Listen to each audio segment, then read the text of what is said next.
Alright, here we go. So I'm going to be playing Snake Eyes versus Snake Eyes. Mine's is a volcanic Snake Eyes deck, his is a pure Snake Eyes deck. And he's going to activate Maxi, and I'm just going to Ash Blossom this. Now, everything that he does pretty much is like the best possible plays he could have done. And everything I'm doing is like the best possible plays that I could have done. And we're going to see who wins. Now, I go ahead and start off with Trooper, and like I've said before, this card can turn any of your cards into a full Snake Eyes inboard. So that's why I love to run this card in my deck. A lot of people put this at 1, but hey, if you got hand traps, anything, any card that can be face up on the field, you can turn it into a starter. So I give him a token so he can't imperm me, and then I just basically do Snake Eyes plays. And I'm not even going to focus on the volcanic engine at all. Literally just Trooper and then Emperor is all I'm gonna do as far as the Snake Eyes or the volcanic engine. And then we are going to go Snake Eye or a Sprite Elf and then Flamberge. And this time I don't have to use Flamberge to set the IP Masquerena and then do the plays like that. Because I gave him a token, I can just because I mean he controls a monster, I can actually just go and put a link to right onto my field off of the Sprite Elf. So I just put Flamberge back here and then I summon out Emperor. Now I'm not going to get the resummon effects out of Flamberge because both of my level 1s that were in my grave, I only have one right now, which is Oak. They're both banished at the moment. So we're going to activate a Maxi, and no, he doesn't do anything. And then he activates Crossout Designator. My boy, your Crossout Designator is late. You should have activated your Maxi or the Crossout Designator to Maxi when I did it. You're supposed to chain it to it, my boy. What are we doing here? Why didn't you chain this to it?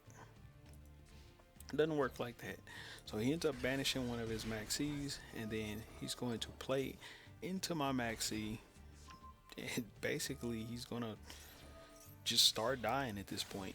So we're gonna go into an Appaloosa Bow of the Goddess, and then he summons out Ash. We are going to negate that, and then he is going to then try to summon out Poplar from his hand. We're going to negate that as well. And then he is going to activate this, summoning the Poplar, and then we're going to negate the Poplar once again.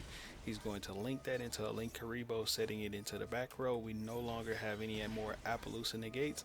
He's then going to activate Oak, and my boy, what a terrible time for you to what a terrible time for you to summon something and then I draw into an Ash Blossom while you got Oak on the field. We're just going to activate that to then stop this play right here. He's going to link into Hitta, taking a 500 burn damage.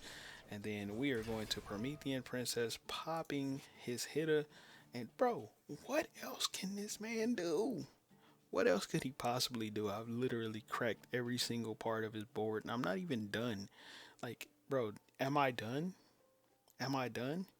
Do you think that's the last of my plays that I got? Bro, I still got Volcanic Emission, which would burn him for another 1550. Now, I didn't want to flip this card over. I wanted to wait to see if he could get a Flamberge or something big on the field so I could burn him for 3000. If he was able to get Flamberge onto the field, I would have burned him for 3000. So if let's just say he was able to special summon one more time and just immediately put Flamberge, he loses the match because this card would burn him for 500 and then this card would burn him for 3000. Just that simple. So he's gonna draw into a Snake Eye Ash and then he pretty much quits. Now I think I played that perfectly. For him, I don't know. How did he play it? Let's take a look at his deck. And look at that. My boy got a Snake Eyes build right there. He's got, man, that's not too bad of a deck. Now, in my humble opinion, in my humble opinion, there's a few cards in this deck that I would run that he doesn't run. And Basically, it's all of the board breakers. He doesn't have any of the in-engine board breakers in his deck whatsoever. Bro, where is your subversion, my boy? Where's your subversion? There's no subversion in his deck. There is no Kurikari in his deck. There's no nothing. If he had Kurikari, he could have possibly sent this to the grave and then dropped Kurikari on my whole board. But he didn't have it. So, of course, basically nothing happens. Like, he can't do anything. He doesn't have Jet Sync Run, which makes sense. Not everybody wants to do the synchro plays. I understand that. He's got Heat Soul in his deck. Okay. You got some stuff in your deck. I see you. You got some straight gas. If he would have been able to build up enough of a board, he would have been able to Underworld Goddess. But me understanding Snake Eyes because I play Snake Eyes as of course you see it's a mirror match. You're seeing that it is a mirror match. He does have triple tactics talent at 3. My boy, your deck is a little confusing to me. And look at mines. Ooh, ooh. Absolutely cooked this man with it. Now I did go first, so it's kind of unfair on him. But if it was me going up against him, I don't believe that I would have lost the match if he set up his board. I mean, now me, I set it up with Emperor and everything, but his best of his best plays, I think I still would have cooked him. Because let's go back and look at his deck, and I'll explain this why I say I think I still would have cooked him. Now, let's say the best of the best in board that he possibly could have done with this particular deck right here, right? I think the best of the best he could have done is put these two cards in his graveyard, put this on a 4 card Appaloosa negate, and this is all in one turn. Possibly ended on Heat Soul some kind of way with an Appaloosa negate plus Flamberge, the field spell, which would possibly all be on the field at the same time with Link Karibo protecting his Appaloosa, and then possibly a Diabell Star with the Sinful Spoils trap face down, and then this card possibly in his hand. Hey, maybe that. Then Maxine me, and then having Gamma in his hand, Nibiru in his hand, Cross Out Designator in his hand, or not in his hand. He had already activated, but Infinite Impermanence. Let's just say that in the best of the best scenarios, he had all of the best shit, right?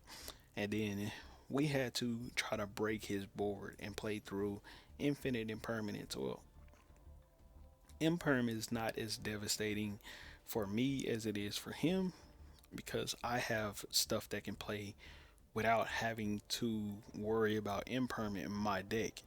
Um, Also, Gamma. I mean, he could have gammaed me, right? But in my deck, I got stuff that deals with cards that are not monster effects. Everything he's got is monster effects heavy, so basically to stop him, I mean, to stop this man, subversion. I got subversion. I can search subversion in combo. While comboing, I can search subversion. While combo, I can search Kurikara. And pretty much wipe out his entire board. Almost everything in Snake Eyes activates when it hits the field. So if he's doing his turn on my turn, I drop this on his board and it kills everything at one time. Like literally, I bait out one Appaloosa negate and then boom, I literally wipe out his entire field. And then at that point, he can try to rebuild it back up with the Flamberge and then put 2 monsters onto the field. Boom, put another one. But he loses his negates. He loses everything. The only thing he'll really have is the Promethean Princess and then the Amblo Whale pops. Um, and at that point, I mean, is it possible for me to just call by the grave that? Yeah, absolutely. Um, there's so many other plays that I can do that his interruptions wouldn't have been able to stop, but there's so much that my interruptions would be able to stop, And I can play through a shit ton of his negates. He played through a shit ton of mines. He played through a lot of stuff. And I put a lot of shit up. And he played through almost all of it. He got almost down to, well, really, he got through everything. He got fully through everything if he wasn't under Max C.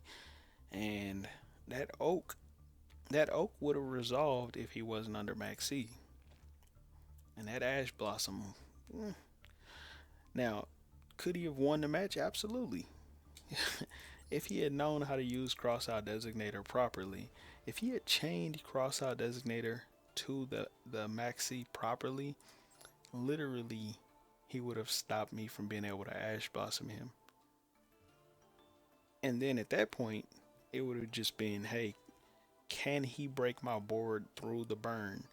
I would have burned him for whatever whenever he finally summoned out his Flamberge, and what he had played so deeply into my board that he didn't have enough health to sustain that last burn when he finally got to his Flamberge, because I'm pretty sure the next summon off of the oak was his Flamberge. So even if I didn't ash it, he would have still lost 3,500 more attack and life points, and that's all he had left.